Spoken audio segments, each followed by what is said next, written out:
It's cool to celebrate stuff like this. Even if you just not learning about it, let's celebrate it. Like, it's a big thing for us Black people. It's a big thing for, people who are in the diaspora. I grew up celebrating Juneteenth, like going to parades on Juneteenth, having barbecues on Juneteenth, celebrating the emancipation of slaves in 1865, 2 years following the actual Emancipation proclamation, they were set free. Hey guys, it's your girl, Erin the Renegade. Thank you so much for joining us here at 8 at the Table. Make sure you like, subscribe, Facebook, YouTube, all of that jazz. And remember this, we read the comments and we respond. So don't be around here thumb thugging, because we're gonna get with you now. But we love the engagement, however it comes, we really appreciate it. So today, June 19th, I wanna say happy Juneteenth and shout out to everybody who is celebrating. And for those who aren't, we're gonna talk about it. Everyone knows I live up in New York now, but I'm from Houston. And in Houston, I grew up celebrating Juneteenth, like going to parades on Juneteenth, having barbecues on Juneteenth, celebrating the emancipation of slaves that happened in 1865 in Galveston, Texas. So if some of y'all don't know, Galveston is like a little beach town, 45 minutes south of Houston. And in 1865, 2 years following the actual Emancipation proclamation by President Lincoln, they were set free. It took 2 years for everything to happen, which kind of sucks because these people were, giving away free labor and whatnot for 2 years after they had already officially been free. But I want one thing I want you guys to take from this is like, it's cool to celebrate stuff like this. Even if you just not learning about it, let's celebrate it. Like, it's a big thing for us Black people. It's a big thing for, people who are in the diaspora, whether you're in the North, East Coast, West Coast, or whatever. So new traditions are always good. And I want to, in case you ever find yourself in like some weird trivia night or something, this is how you get the word Juneteenth. You got June, and then on the 19th, put them together, you got your nice little Juneteenth sandwich. So keep that in mind. And since we're celebrating new traditions, I think it's important to shout out to everybody in the LGBTQ community because it is Pride Month. You see, I got my rainbows, I'm ready for it. Just like everything else, we get new traditions and new holidays every year. So we're gonna celebrate it and be a part of the conversation, be a part of the change. It wasn't always smiled upon when the slaves were freed. It wasn't smiled upon, when people were living their true selves and embracing their sexuality. So let's celebrate those people just like they're celebrating us. So happy Pride Month. Thank you, Erin, for all of that knowledge. You definitely just put me up on game, to be honest. And I'm actually here with my boy, Esso. And, it was very informative. And being from Texas, you probably know a little bit more than Rico. So I actually needed that. But that did trigger a thought for me. And that thought is, Esso. Would you celebrate June 19th by going to a barbecue? Hear me out. By going to a barbecue with a Caucasian girlfriend. If she was my girlfriend, definitely would take her with me to the barbecue. Why not? Do you think that she might have see, my thing is you don't think that she might get uncomfortable trying to celebrate a Black holiday or Black Independence Day, like Juneteenth? I mean, she would need to know what's going on with my background. Mm-hmm. So she can't not, if she was with me, she can't not just say, I'm not gonna go celebrate because that's a Black thing. You know what I'm saying? Secondly, Black people are very forgiving people. So forgiving or unforgiving? Forgiving people. Okay. So we welcome white people into our stuff because you need them into it. You think so? Definitely. Yeah. Definitely. I feel like we do sometimes. If you're going somewhere and you bring a white girl or a white dude to an event, they're gonna embrace them because that's your people. But think about it like this, right? Think about the race or the interracial comments that are going on in today's world with the black women talking about, you know, ball players and such dating the white women or the Spanish women, and, you know, they're taking us away from them. So you don't think that that might cause some type of conflict for like especially a Juneteenth thing? You know what I'm saying? To be honest, I don't think so. Especially with me, but we talking about me, not the world. Like with the style of person, how I roll, I really don't care about what the rest of the people think. You know what I'm saying? And she, like I said before, she would need to be able to roll with me, to do certain things that normal people wouldn't do, because she's in the black lifestyle now. She's with me. So she has to know what's going on. She got to know what floats my boat, what I want to do, why I feel the way I feel. She needs to know more about my people, because she wouldn't naturally know. Yeah. So she would definitely need to be there. And I really think that she would be embraced by the people there, because white people that swerve with black people, they actually think differently and they move differently and they're more aware. They know about white privilege. Yeah. You know what I'm saying? They don't act like white privilege doesn't go down. They know it goes down and they know why it goes down. And that's why they're some of the few that actually sparked the change. You know what I'm saying? I had a white girlfriend in high school. And when I had the white girlfriend in high school, all of the black women in my high school was mad. I was one of the popular kids too. I played sports, you know what I'm saying? And they didn't like that, you know what I'm saying? And that was like, for my senior year, that was a big problem that I had, because I was defending her. It was a lot of pressure, right? I mean, it is, but I'm just thinking like, you know, like I'm learning more and more and more about Juneteenth, right? And I'm just trying to picture myself based on past experience bringing my white girlfriend there. Not saying that I wouldn't, because I would, but I just feel like there would be some side eyeing going on, like this nigga really with a white girl. You know what I'm saying? Like, and I feel like they're more unforgiving than forgiving, especially in today's climate. But you're talking about one side. You ain't talking about the men. You're talking about I'm not talking about the men. Exactly. I'm talking about the people.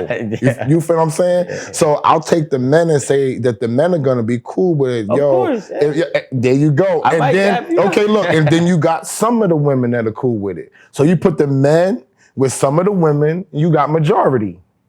And that's why I say that they would be welcomed in where you got going on. Because as much as the girls will be side-eyeing, your homeboys, your cousins, your family would be like, yo, Sherry, whatever her name is, you don't got to worry about that. Come over here, come and drink with me. They always step up in those type of situations. Yeah, but I really feel like black people, we embody and embrace our culture as much as, like, for example, an Italian family. You know what I'm saying? Like, back old school Italians would be like, you know, you gotta marry an Italian. And I feel like now, especially 2021, like the climate is definitely like, let's keep it in the culture. You think so? I feel like I see that more often. Like, don't get me wrong. All of my homies, we've all dated outside of our race. Okay. You know what I'm saying? But I've been seeing the problems, especially like dated or been with somebody, because dating and smash, been with somebody. Yeah. I mean, like by real dating, like girlfriend, wifey type shit. And like one of my closest friends, he has 3 older sisters, and they're African, like from Africa. Oh, that's a problem. And exactly, and they love black love, which I have no problem against it, but they love it so much to the point where one time I brought a white girl to their cookout, like, cause we have it every summer, and it was like, they couldn't believe it. Come on, Rico. It wasn't like a problem. Don't get me wrong, but it was like, come on, Rico, come on. Then a year later, I had a black girl that I was dating, and I brought her to like, this is better. This is better. You know what I'm saying? But you're still talking about the one gender. Yeah, because I'm thinking like Juneteenth is such a. Is like, you're talking about slaves, right? You know, like think about the history, but you're talking about like you were freeing from slaves, and now you're gonna bring a white woman who technically is tied into some type of ancestry that was a part of it as well. So it might be a conflict of interest, is what I'm saying. Can I say something though real quick? For years, people thought that the 4th of July was when people were freed and stuff like that, right? For years. White people and black people party together for the 4th of July. For years, this Juneteenth now, because she knew what's going on, we didn't really know what was going on. We read about it. It was not really taught. People really didn't care about it. Blase blah, right? But we thought the 4th of July was when we all got free. This is when what's going on, and nobody cared like what you're saying. Yep. That's my point. Like, you're just dealing with the gender. Now, that same gender, it doesn't matter if it's Juneteenth, Christmas, Thanksgiving, Mother's Day, Father's Day. If you come around with a white girl, it's an issue. So it doesn't matter. So you trying to take Juneteenth and try to make it seem like that's going to be something that's going to be like, oh, well, you're going to bring the white girl here on Juneteenth. No, nigga, you going to bring the white girl. But they coming if you bring the white girl anywhere. If you bring her to a baby shower, how could you bring the white girl to my baby shower? If you bring her to the wedding shower, how you gonna bring this white girl to my wedding shower? It doesn't matter. That's how they feel. But on the flip side, and I know we probably wasn't supposed to talk about this, but when the black girl walks through with the white boy, it don't be that type of pressure. Yeah, it be a bunch of excuses. Oh, it ain't a lot of black dudes out there. Oh, they're all locked up. I couldn't find one. Or, yo, they treat me bad, so I had to try something different. But when we say, yo, this is what I prefer, it's an issue. It's a problem. And I agree with you wholeheartedly on that. I think that we fake like we care because they make it such a big thing when we do, but technically we don't care who you date. If we're not plugging it, why do I care who's plugging it? Yeah. White, black, Chinese, whatever. Like, he's the man that got the job. So who cares what's going on? I don't look at it and say, oh my God, this white boy scooped up this black chick. It's one less black chick out there. We're in trouble now. You know what I'm saying? Like, I'm not looking at it like that. I'm seeing it as, yo, I hope that you found love. It's like the same thing that we got back to when we asked questions. It's like, if you're letting someone find love, color and race shouldn't put any damper on that. You know what I'm saying? Love is love. We all need it. It doesn't have a color on it. And that's how I personally see it. No, I'm with you. I mean, I agree with you 100%. Like, I'm not the type of person that really care about if a African-American woman is dating outside of her race. I'm not even going to fake act like it's an issue. I'm actually high-five them. I don't know how you managed to be able to adapt to our culture, because dating outside of a race is very hard when it comes to adapting to the culture. So any type of You could adapt to a Spanish girl's culture. You would try to learn how to do the freaking salsa. You would be eating all Spanish food. You would be going to her homeland. I'm Dominican too. Oh, okay, but I'm black, white, Spanish. Okay, but listen, if you wasn't from an all-black guy, I'm not mixed with nothing, right? It doesn't matter, okay? If you meet a Spanish girl, you get into her lifestyle. Yeah, that's true. A Chinese chick that you might deal with, you're gonna start to eat with chopsticks. You're gonna start to learn what she likes to do, the soup she likes to eat. If you didn't eat sushi before, you eat sushi now. You gotta try it. Like, that's just what it is. So you adapt to the lifestyle. So why would the white girl come over here and say, I don't eat sweet potatoes? I don't like macaroni and cheese. Fried chicken is trash. I can't get with it. Like, y'all all play taboo. I don't like taboo. Like, come on. Like, stop it. You know what I'm saying? She's going to jump in and she's going to be the one throwing the shit up, and they're going to be, yo, she's dope. She's different. Yeah, but like, so you also got to be realistic too, because dating outside of your race, when it comes to, let's be real, right? Sure. Black and Spanish, still both minorities. Yeah, they're close. You know what I'm saying? Black and Asian, we're still minorities, but they're like they're not close. But they're not close, right? But at the same time, when you have black and white dating together, the reason why I feel like a lot of problems happen is because there's a lot of black and white problems that go on in the world.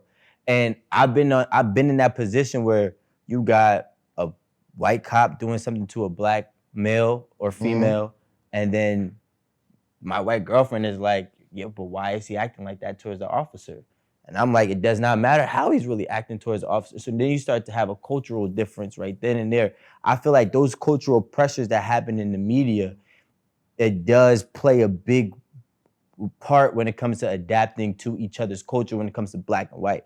You know what I'm saying? Because that's when I feel like things are actually really conflicting. Versus you're right, if I'm dating a Spanish girl, I start, eating all of that, learning how to Los con pollo salsa. all day. But you don't see a Spanish cop, or they don't at least make it as big of a thing as a Spanish cop doing something to a black man, or a black man doing something to a Spanish man so much, you know what I'm saying, as they do in the media versus white and black. That's why I keep telling you, black people are forgiving people. You enslave them, you talk about them, they still just be like, oh, well, he's not like the rest of them, so I'm gonna give them all a chance. Black people, we don't get that type of chance. You get cut off. As soon as you don't do something right, cut off. You get cut off by your own people as soon as you don't do something right. They'll let a white boy make a mistake, and you're a black dude, you make that same mistake, he's cutting you off, whether he's black, white, Hispanic, or not. So I really think that we forgive people so much because we never are, which is backwards. So you would think that we would go forward like, I'm not gonna forgive nobody, but we know how that feels. And we're known to reciprocate. Oh, we don't want to make you feel like an outsider or whatever. If you playing basketball, if the white boy is dope, he good. Word. He good. Yo, you can you can nickname him White Chocolate, whatever you want to call him. Yo, he's good. He can come play ball all day long. But if you're a black dude and you're playing baseball and you want to go on the field, it's not the same reception. Think about it. Nah, I know, I play baseball. Exactly. So it's not the same reception. So no matter where you look, we're gonna be left or right. Right? When you add white people or Asian people or Italian people to the mix, for us as black people, we're thinking that that's gonna make it better, more diverse, understanding. So you think we're more like, I don't want to say we, do you think that the black community is more, I guess, for unifying? Is that what you're trying to say? Oh, definitely. If you watch movies, that's what it's about. You know what I'm saying? That they're always trying to come together. They're always trying to just do the right thing for the betterment of the people because we're always on the low end. So why would we not want to? All right, I agree with you, but we also got to shed light onto the other side of the topic because you know what people are going to say, right? Okay. We're so much about coming together, but realistically, the black community in America, I'm not speaking in totality, but the black community in America is, infamously known for separating from each other. You know what I'm saying? So it's kind of funny to me because I agree with a lot of what you're saying, and I personally feel like as a black man, you know what I'm saying? We target ourselves and we have the most targets on us from the outside. Like there's a lot of, I feel personally like black people don't always help black people in certain business. Agreed. I feel like we don't come together in that aspect. I feel like we actually see each other as more as competitors. Crabs in a barrel. Yeah, you know what I'm saying? So plus you have the outside factors from the world, and then even our women now, like the African-American woman, they put a target on us if we step remotely halfway outside of our race. So I personally feel like when it comes to coming together, I feel like we have a lot of room for improvement because we're so welcoming, right? We'll take this one, we'll take that one, we'll take that one, we'll take that one, but we don't take each other. You know what I'm saying? Like, that's the crazy part to me. I'm gonna give you an analogy with sports if we got time, right? Stephen A. Smith was just on television talking about how the basketball player is the leader of the free world, okay? They step out on George Floyd, they donate their money, they put the t-shirts on, they do all that stuff to try to change the world, right? But right in basketball, they won't take up for the black coach. They got the power to change the whole entire world. They got people looking at George Floyd differently. A cop really went to jail this time. People know about Juneteenth now. Like, I celebrated Juneteenth for the first time last year after George Floyd's death on some real shit. You know what I'm saying? I went to my first Juneteenth barbecue in Corona, social distance at my cousin's house, the whole shit. You know what I'm saying? But it just doesn't measure out all the time to me. You know what I'm saying? So I just feel like that we just on the low end of what we got going on. And until we figure out ways to come together, we always gonna have problems. And it's always simple to target us. Why? Because if you target a white person or somebody like that, they really gonna come look for you. If you target a black person, they feel like that you're gonna get a chance to get away with it. This is my personal opinion, and I'm not saying I'm right. It's just what I believe. If there was no interference with the Black Wall Street and any of that, I personally feel like the Black community today would stand strong. Like, if I had to give an example, I would say like a Jewish community.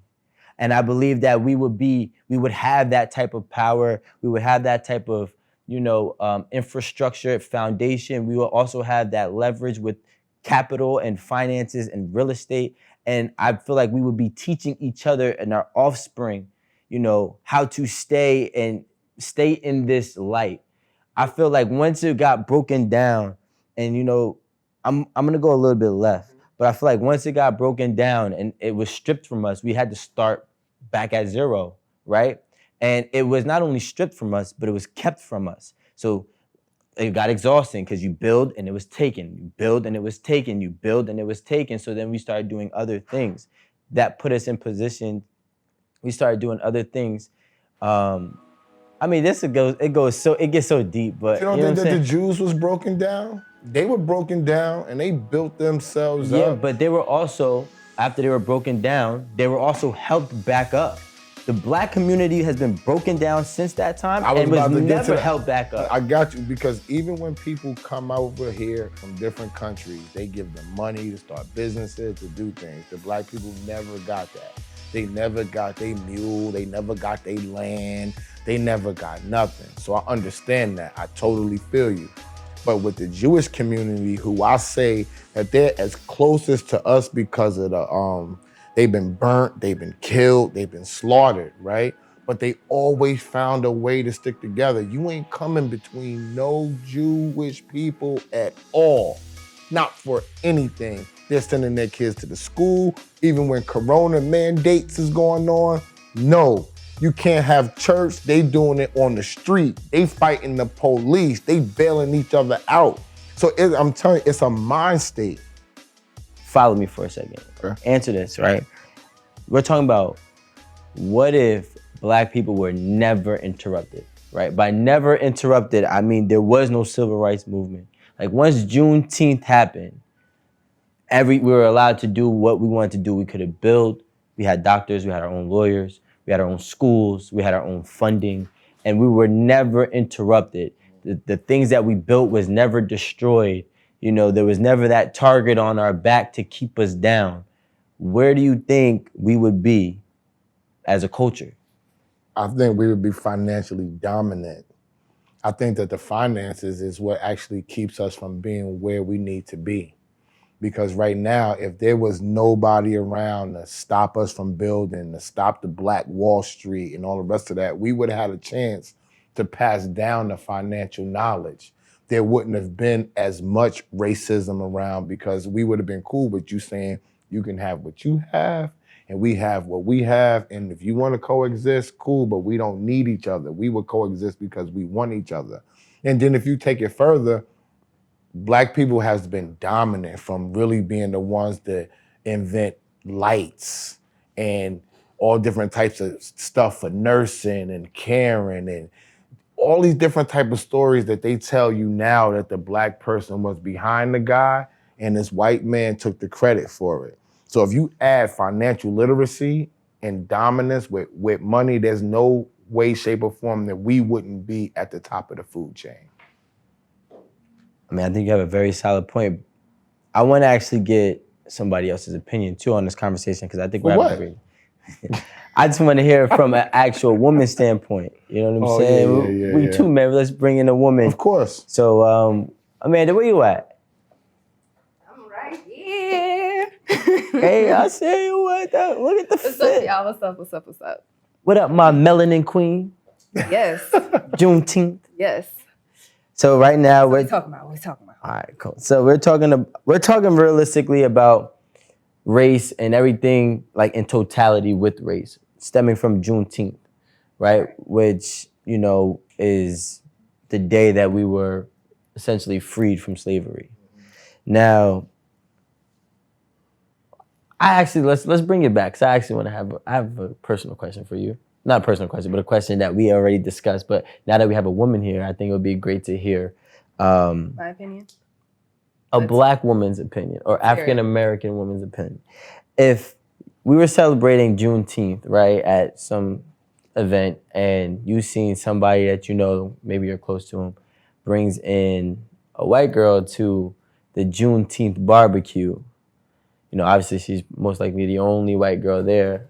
How would you feel, or what would you think? Would you be inviting? what would go through your mind? It's really a funny question because me personally, I try very hard to not feel no ways about no white people. You know, like I try really hard, but it's like if it's Juneteenth, you know, I get there's a significance of that day. I just feel like it's a time and a place.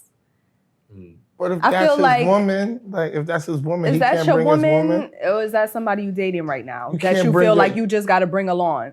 You You can't bring could your- come to 4th of July next week, 2 weeks from now. But if I'm dating her, right, and she's white, I'm supposed to leave her at home. What about exposing her to the knowledge of what we've gone through? Don't you think that would I mean, carry is over? this event going to be sit down, talk about history?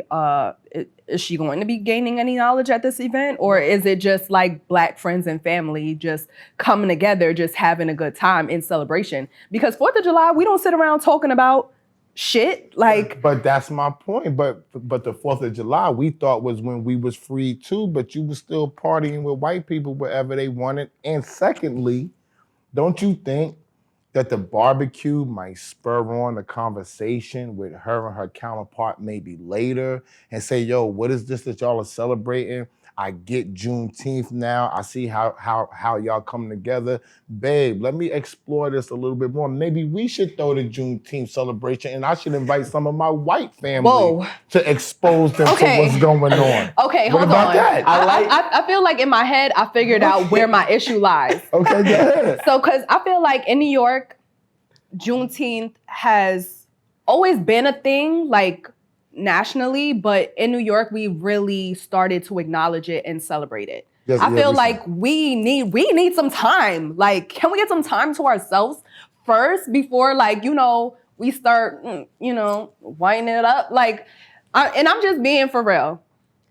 But on the you can't really, you could actually, like, before the event, like, you know, explain to her what, you know, Juneteenth is. If you really, but, you know, I would feel very uncomfortable if a white girl came to this Juneteenth event and she's just like, oh, so this is the day you guys were emancipated, huh? When nobody even talking about it. Like, you just feel the need to say something. But can I just say something? Martin Luther King, right, had a whole squad of Black leaders, Jesse Jackson, all the rest of them, they was all on the forefront. But they had a lot of white people that donated money that was out there marching as well.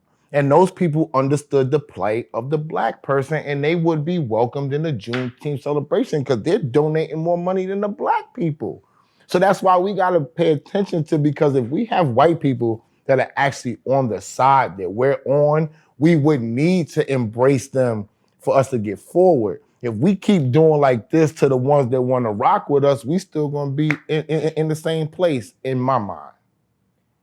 It's like you have valid points, but it's like my points are still as valid. No, they're not. You know, This is what like, you want us to be. No, because also I'm thinking like you're comparing to, you know, Martin Luther King and civil rights movement and the white people that wanted to help, that were fully invested in that movement, because that was a crucial time. Like, we all know that the world should not have been that, you know, been that way. Right now, we're kind of just celebrating something good. And I don't know, it's just like you don't have the same understanding. And it's kind of like the white people that kind of just be like, too, like, Black Lives Matter, and nobody even asked you. Nobody even, like, we're not even talking about that. You're just kind of just trying to put yourself out there that your Black Lives Matter because you're around Black people. You know what I'm saying? I think Okay, so. Look, I think like I was kind of saying that I don't think it's wrong. I think it's the right thing to do, but I know to bring your white girlfriend to a Juneteenth if you were in an interracial relationship. But I do see this is what I was gonna say. This is what I was saying. I see the problem that was gonna happen. Now, I think personally it's because there's a lot of emotion and pain that went through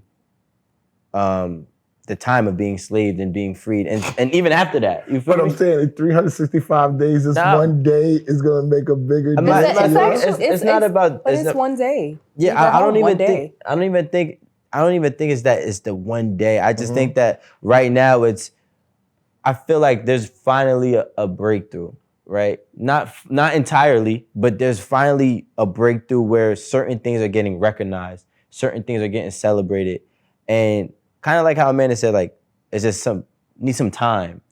But you know what that's technically called? Reverse racism. That is a thing. It's the same thing. So if we got a black cookout and I don't want a white person there, that's reverse racism. It's the same thing. I got white friends that play basketball. When they get on basketball court, the first thing that the black dudes say is, "Man, what's up with this white? Who's picking the white boy? And he's the best dude out there." So let me give you an. You know what I'm saying? Let me ask you this question. That makes us no better than them, technically. No, I agree 100%. But let's talk also about reality, right? Let's just say hypothetically, and I believe there is, but I don't know 100%. There is a day where, let's just say like Jewish people were celebrating the Holocaust, or not the Holocaust, but the ending of the Holocaust, right? Initially, if the first 5-10 years a black person showed up to their celebration, I'm pretty sure that they would get the side eye too. You know what I'm saying? And I feel like that's kind of where we're at with it as well. As like we're finally getting that breakthrough. Yeah, we're welcoming. Yeah, we're appreciative. But also let this be a time for us to come together. It's like a family party. Sometimes you don't bring your friends to your family party. You have to let your family be a family. And I feel like that might be the one time where you had to be like, yo, sit this one out this year. And then next year we work. Well, your relationship is gonna be trash after I gotta make a PSA to my if she's with a Spanish dude, not to say that you would, but if you was with a Spanish dude and he went to go celebrate something, he said, "Yo, sit this one out. You gotta come next year." You not messing with him no more. I mean, but to be Hispanic honest, is minority too. It doesn't matter if he even said like stay I would home. say like literally sit this one out. I just wouldn't. He would. She wouldn't be invited. You just say sit this one out, bro. I'm not. I would not. Me personally. Who's the loyalty to first? No. Your counterpart that you really supposed to be in love with, or your people? Well, I'll be honest with you, right? I've dated many and had real relationships That's one and the with same for many me. white women, right? But I always said to myself, like, I know I could not forever be with a white woman because me personally, I wanted a child with melanin. And I already lack some, you know what I'm saying? I'm kind of beige, you know what I'm saying? You feel me? For me, knowing what I want and knowing, the type of family that I would like to have for the tradition because of the culture that I have, I do have a white family and I do have a black family and I do have a Spanish family, right? But I'm seen as one. Okay, but when you go around the white family, are you comfortable? Now, yes, but it wasn't always like that. Why? Because I was so different, and that's one of my. Did you feel that way, or did they feel that way? Because I had 3 different families with 3 different cultures. I believe there's a blessing, right? Because I was able to see literally how different every family is, and I had to essentially be 3 different people for 3 different families. You know what I'm saying? I couldn't be the same way I was with my white family, with my black family. I couldn't be the same way I was with my black family, with the Spanish family. And I had to adapt to 3 different cultures growing up. And I understand that that's why like it's not an easy thing to do. So when you have like cultural differences and celebrations like a Juneteenth, I understand where there could be a problem where you bring a white woman to it and everybody else, not a problem with her. She might be fine, she might be okay. But everybody else, I know how that room would feel You know what I'm saying? But everybody got black families in here. Somebody's coming to a celebration with a white girl. Yeah. And it don't be like, in my family, the families that I've been around, it don't be a lot of friction when the white girl comes. But this is Juneteenth. It's a different celebration. Like, You know what? I'm not gonna lie, So had I seen a white girl at a Juneteenth event, I'm 9 times out of 10 not gonna feel no ways, you know? But this is just the feeling behind it. I might actually stay to the side like, really? He had to bring her? But, you know, that's all it'll be. Yeah. Move about my day. Like, nobody's really gonna care. Maybe until she open her mouth and say something stupid, then he gotta get her up out the spot. And don't bring her no more. I got you. But if she don't say nothing dumb and she's on point chilling, I just don't see people just women, because we're not talking about the guys. You said the women would have the problem. I don't see her going up to her or saying, Rico, yo, don't bring her back. Yo, she's killing the vibe right now. You know what I'm saying? Like, I don't think nobody's gonna really care. But like, the thing is, some things don't have to be said for you to know what's going on. And I just feel like that's probably a situation that would be like, I'm not in that position, so I can't speak on it entirely, but I definitely have been the oddball out. I definitely have been that one black guy in the whole white room. And you feel it. How about the white room? I dated a girl that was white and Chinese. So the white people's talking and they speaking Chinese, talking about me crazy. Like, what are you doing here with him? Blase. Crazy, okay? And she was a white girl and had blonde hair. You wouldn't even know. You just look at her like she's something. Yo, and everywhere we went, they would be speaking Chinese, and she'd be like, come on, let's go. I'm like, yo, what's up? They don't like black people in here. They act, all they do is say, why are you with him? What is going on? Is he a rapper? All this type of wild stuff. Is he a rapper? Yes.